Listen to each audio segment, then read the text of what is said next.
This podcast is brought to you by the School of Advanced Study, University of London. All of our podcasts are available from our website, www.sas.ac.uk.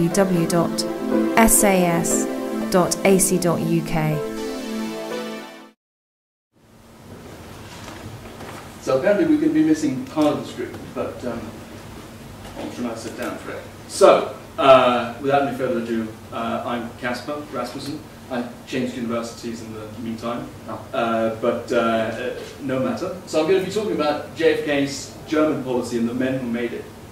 And basically, I'm going to try to make three arguments. So the first is that, apparently you can't see all of it, so just bear with me. Kennedy wasn't really interested in Berlin and mainly wanted the issue to go away. So that's the first argument. Second argument is that when he was forced to focus on Berlin by Chairman Khrushchev, his approach was actually mainly based on, let's say, a pragmatic approach, trying to accommodate the Soviet Union in return for access guarantees to Berlin. So, and his main advisors in this area were McGeorge Bundy and the NSC staff. So, first argument, that Kennedy was not interested in Berlin.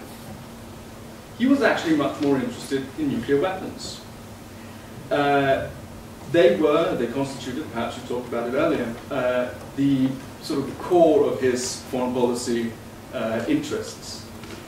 And in essence, he seemed to be pretty well situated with the status quo in Berlin and Germany. So he could actually have been satisfied had that sort of carried on that situation.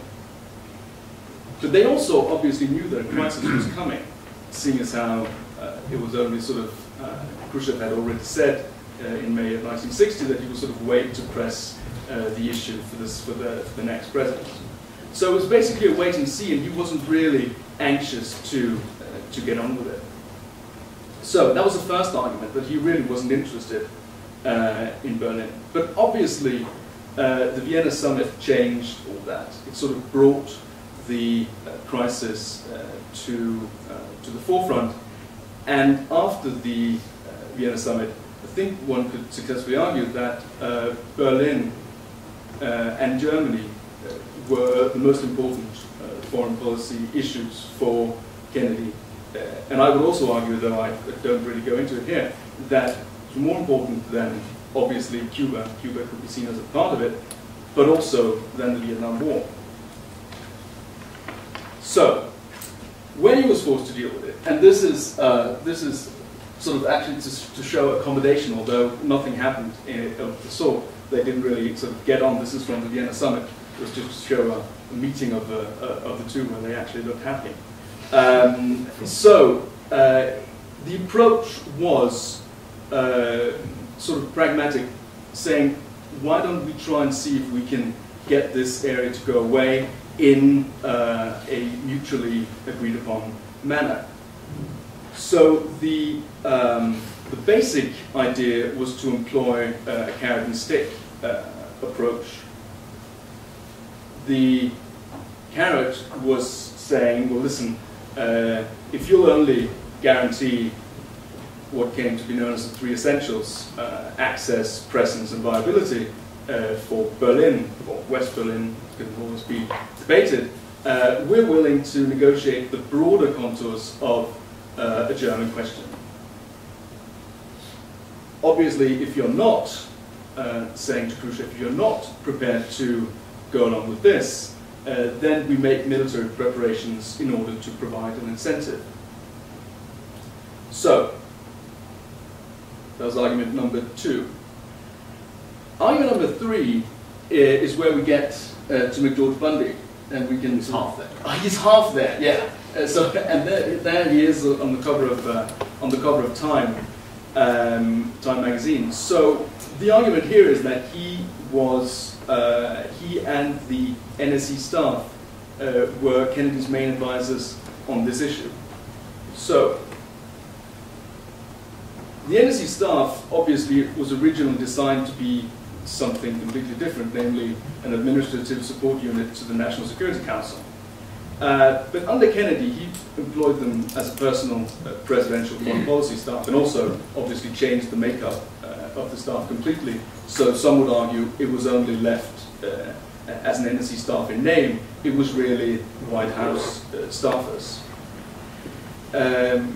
So they enjoyed what could be termed as an interdependent relationship with Kennedy. So basically the idea was that they would provide loyalty, and he would then provide what I and an American sociologist called Nicole Bigard, I don't know if I pronounce it correctly, but she calls vicarious authority, which others probably call it as well.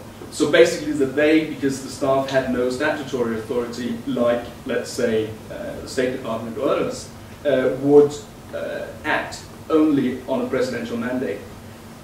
This sort of worked fairly well for Kennedy because he needed somebody personal, close to him, to provide information, analysis, and advice. Somebody who did not have a separate power base, was trying to get it. And they obviously wanted to work in this presidential favor, sort of with the presidential mandate.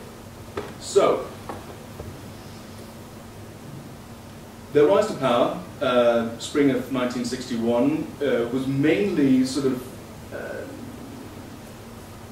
brought about by the fact that other advisors sort of fell into discredit. Obviously the CIA and the JCS were really out of it after the Bay of Pigs.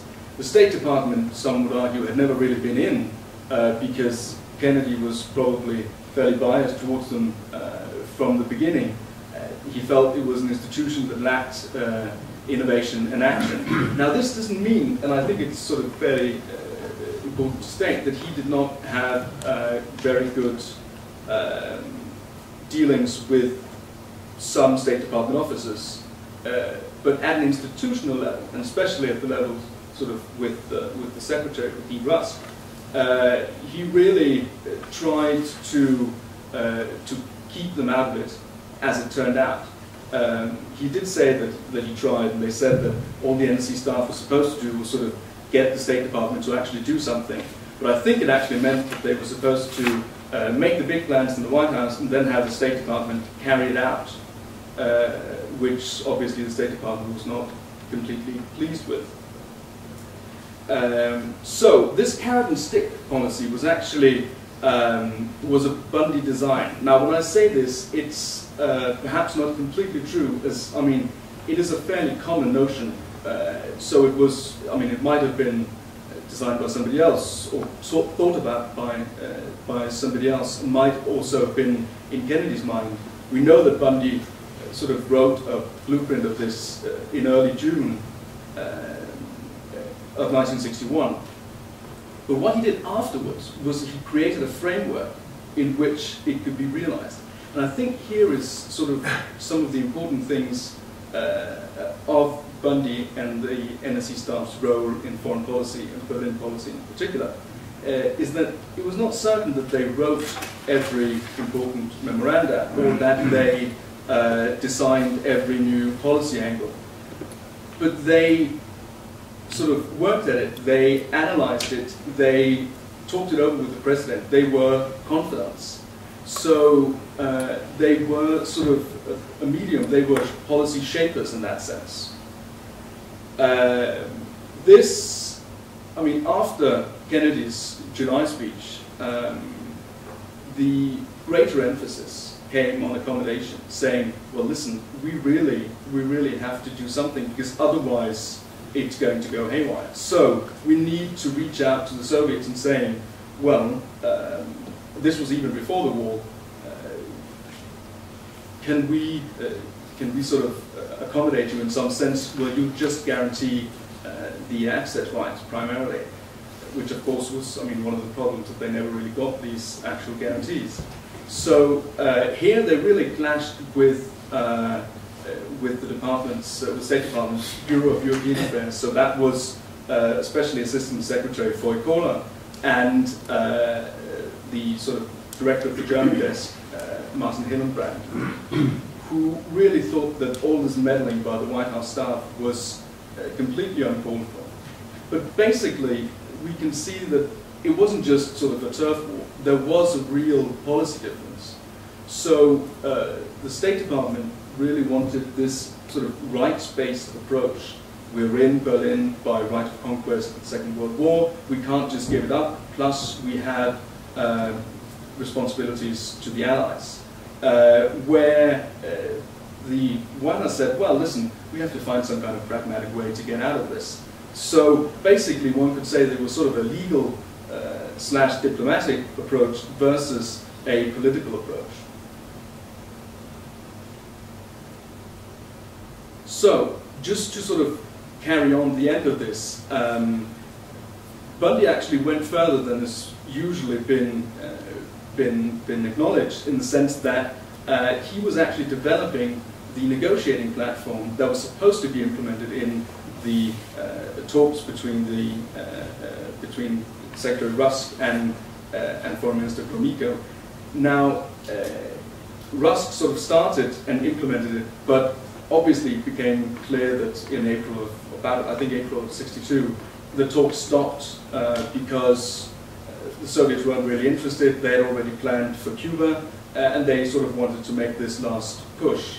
But this is just to actually say that the American policy was much more accommodating, and the way it was carried through, it was definitely carried through by the White House, and not, I think, really by the sort of traditional White House staff, such as Arthur Schlesinger or Ted Sorensen, but really by these NSC staffers, and really by Bundy chairing the sort of committee.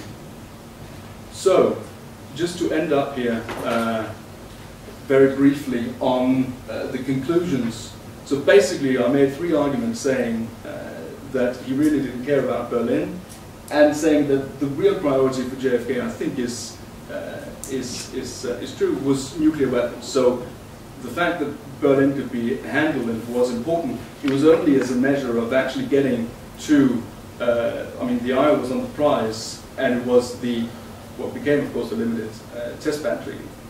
So, so that's the first thing. But then he was forced to do it, and I think the way they handled this sort of underlined the one part of the sort of Kennedy administration policy, which was very rational and in a sense peace-seeking.